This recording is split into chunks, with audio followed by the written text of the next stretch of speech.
سب سے جی پہلے میں بہت بڑا۔ درخواست کروں گا مفتی صاحب آپ سے کہ صدقہ فطر اور اس سے متعلق احکام اور اس کے مصارف کو مختصراً بیان فرما دیں تاکہ لوگوں کو اس کے بارے میں ان کی آگاہی تازہ بھی ہو جائے اور عمل بھی ہو جائے۔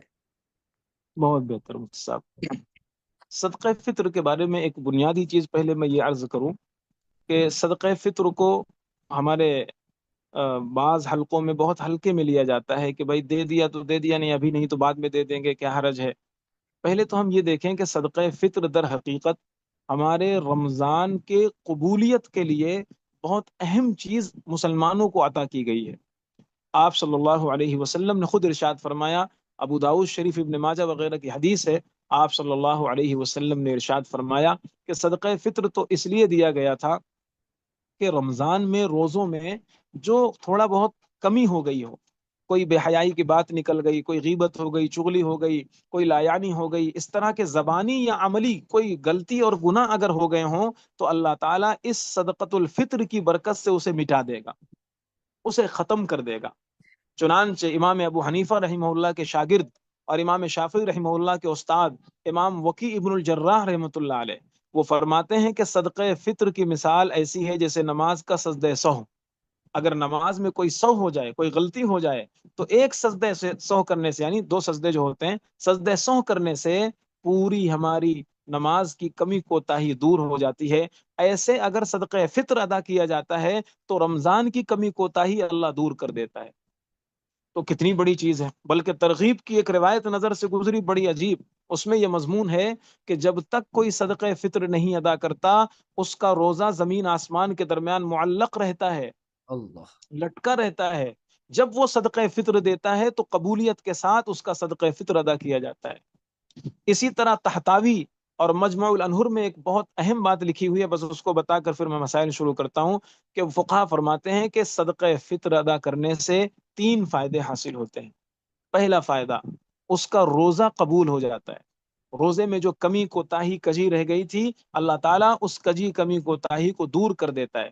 دوسرا فائدہ، موت کی سختی سے اللہ اسے بچاتا ہے، سکرات موت سے حفاظت ہوتی ہے، موت کی سختیوں سے اللہ وہ اسے محفوظ رکھتا ہے۔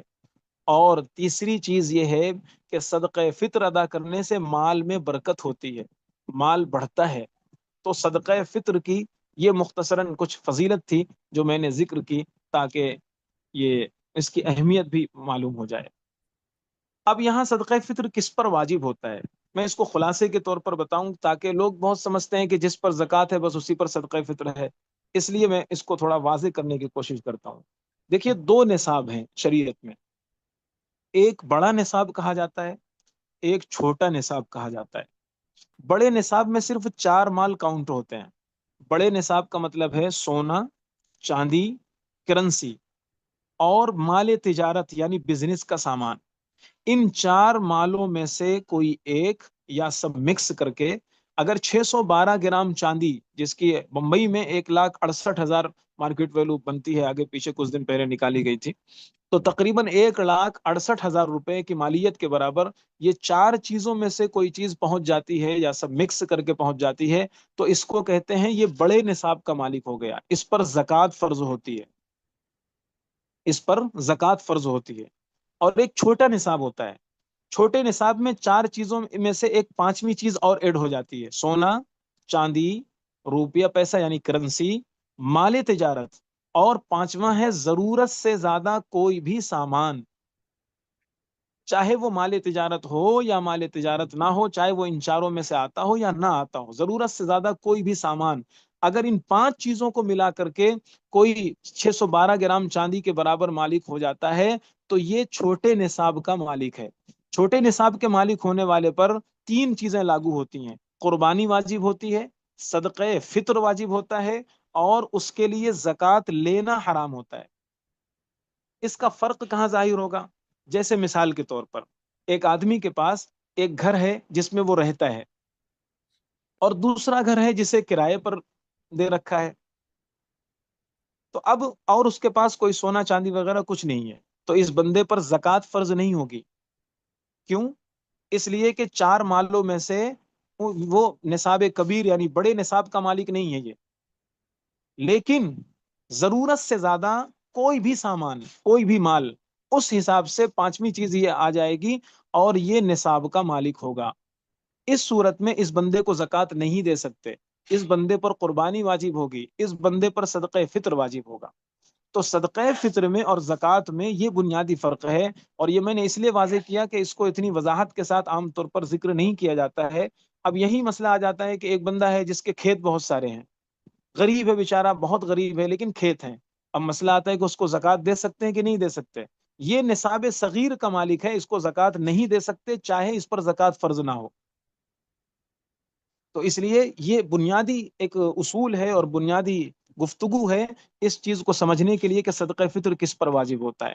تو اب صدقہ فطر ہر اس شخص پر واجب ہے جس کے پاس ضروری سامان سے زیادہ نصاب کے برابر کوئی بھی سامان ہو، حتیٰ کہ ضرورت سے زائد گھر ہوں، زمین جائیداد ہو، ضرورت سے زائد کپڑے ہوں، ضرورت سے زائد برتن ہوں، ضرورت سے زائد کوئی ایسی چیزیں ہوں، وہ ساری چیزیں کاؤنٹ کی جائیں گی، اور اگر وہ 1,68,000 تک تقریباً پہنچتی ہیں تو اس پر صدقہ فطر وغیرہ کا جو نصاب ہے وہ لاحق ہو جائے گا اور یہ چیزیں واجب ہو جائیں گی۔ تو یہ ہے صدقہ فطر کے وجوب سے متعلق ایک چیز میں نے ذکر کی۔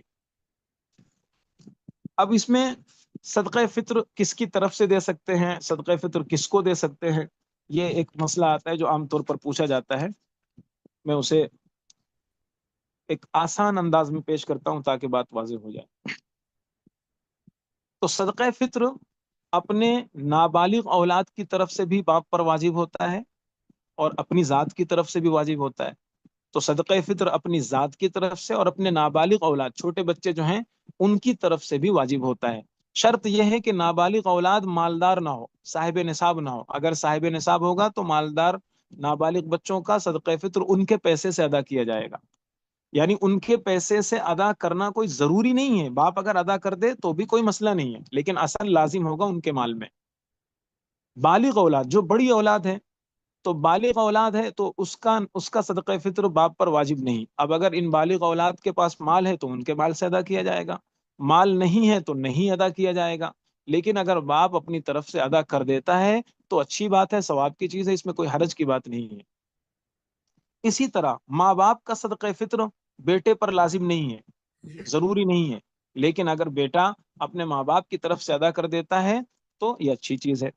اسی طرح بیوی کا صدقہ فطر شوہر پر یہ بھی لازم نہیں ہے، بیوی کے مال میں خود اس کے مال میں لازم ہوگا، اگر اس کے پاس مال ہے تو، اور نہیں ہے تو کوئی حرج نہیں، لیکن اگر شوہر اپنی طرف سے ادا کر دیتا ہے تو اس میں بھی کوئی حرج نہیں، بلکہ ادا کرنا چاہیے، یہ اعلیٰ درجے کی مستحسن عمل ہے۔ اسی ماشاء اللہ۔ طرح جو بچہ ابھی پیدا نہیں ہوا، بعض لوگ پوچھتے ہیں حمل میں ہے، حالت حمل میں ہے عورت، تو حمل کا صدقہ فطر نہیں ہوتا ہے۔ عید کے صبح صادق سے پہلے پہلے جو بچہ پیدا ہو گیا اس پر اس کا صدقہ فطر دیا جائے گا، جو بچہ عید کے بعد پیدا ہوا اس کا صدقہ فطر نہیں ہے۔ صدقہ فطر کب ادا کرنا ہے، یہ سوال بھی لوگ کثرت سے پوچھتے ہیں۔ تو صدقہ فطر کا دیکھیے، صدقہ فطر لازم کیوں ہے، اس کی کچھ حکمت تو میں نے ذکر کی، اسی حدیث میں ایک حکمت اور بیان کی گئی ہے، وَطُعْمَةً لِّلْمَسَاكِينَ، کہ صدقہ فطر اس لیے لازم کیا جا رہا ہے تاکہ کوئی غریب عید کی خوشیاں بیکارگی کے ساتھ نہ گزارے، عید کی خوشیوں میں ہر بندہ شامل ہو جائے۔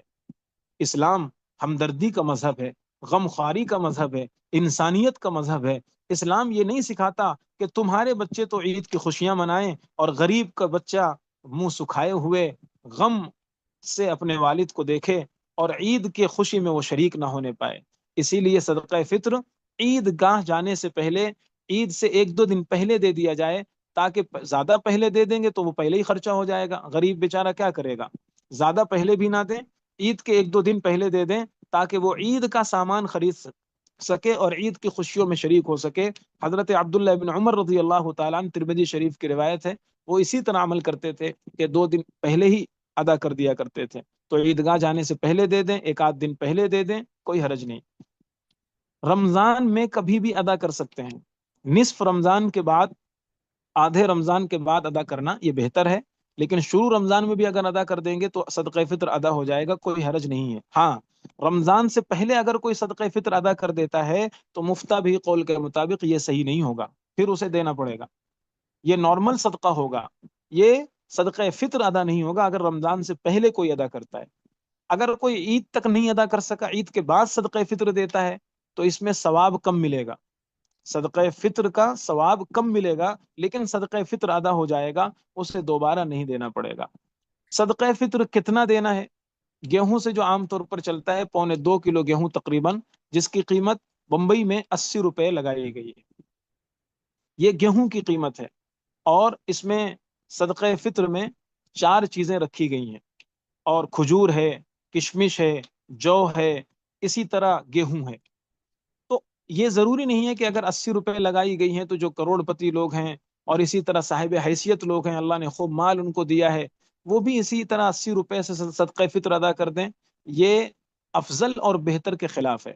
افضل اور بہتر یہ ہے کہ اگر اللہ تعالیٰ نے حیثیت دی ہے تو جتنا فقیروں کا اپنی ذات سے بھلا کر سکو وہ زیادہ بہتر ہے.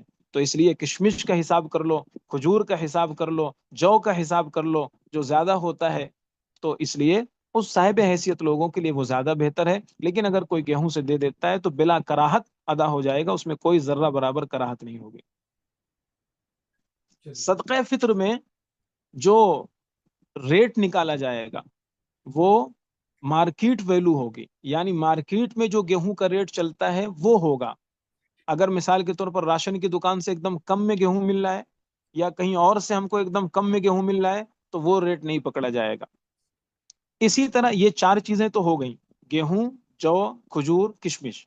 ان 4 چیزوں کے علاوہ کسی اور چیز سے اگر ہم صدقہ فطر نکالتے ہیں، مثلا ہم چاول ادا کر رہے ہیں، کوئی بنگال وغیرہ کے علاقے میں وہ چاول ادا کر رہا ہے، یا کوئی اور چنا ادا کر رہا ہے، تو وہاں 2.25 کلو گیہوں نہیں ہے، یا 2.25 کلو چاول نہیں ہے. وہاں یہ دیکھا جائے گا کہ 2.25 کلو گیہوں یا ان 4 چیزوں میں سے جتنی مقدار بیان کی گئی ہے اتنی مالیت کا کتنا چاول آئے گا، اتنے پیسوں کا کتنا چنا آئے گا. مثلا 80 روپے میں کتنا چاول آئے گا، 80 روپے میں کتنا چنا آئے گا، تو اس پیسے کا جتنا چاول اور جتنا چنا آئے، وہ چاہے 1 کلو ہو، وہ ادا کیا جائے گا. اس میں مقدار نہیں، اس میں مالیت دیکھی جائے گی. ایک فقیر کو پورا صدقہ فطر دے سکتے ہیں، اور ایسا بھی کر سکتے ہیں کہ ایک گھر میں اگر زیادہ صدقہ فطر نکل رہا ہے تو کئی فقیروں کو دے دیں، کوئی حرج نہیں. غیر مسلم کو صدقہ فطر نہیں دے سکتے، راجح قول یہی ہے. اسی طرح سید کو صدقہ فطر نہیں دے سکتے ہیں. سادات کو صدقہ فطر نہیں دینا چاہیے، وہ ہمارے سر کے تاج ہیں. اس لیے امداد سے، عطیات سے ان کی مدد کرنی چاہیے، تعاون کرنا چاہیے. اسی طرح صدقہ فطر کی رقم قبرستان میں، مسجد میں، بیت الخلاء میں، ایسی جگہوں پر نہیں لگا سکتے جہاں تملیغ کا معنی متحقق نہ ہو. ایک سوال یہ بھی کثرت سے پوچھا جاتا ہے کہ اگر کوئی مثال کے طور پر سعودی میں ہے اور وہ ہندوستان میں صدقہ فطر ادا کرنا چاہتا ہے، تو یہاں کا ریٹ پکڑے گا کہ وہاں کا ریٹ پکڑے گا؟ تو اصول اس میں یہ ہے کہ بندہ جہاں پر ہے اس جگہ کی قیمت کا اعتبار ہوگا، اور اس جگہ کے حساب سے اسے صدقہ فطر ادا کرنا پڑے گا، وہ چاہے جہاں ادا کرے. تو یہ میں نے مفتی صاحب چند مسائل خلاصے کے طور پر ذکر فرمائے ہیں. کچھ اور مسائل اگر اس کے تعلق سے کچھ رہ گئے ہوں تو آپ واضح جی فرما دیں. ماشاء اللہ، کافی اور شافی گفتگو ہو گئی.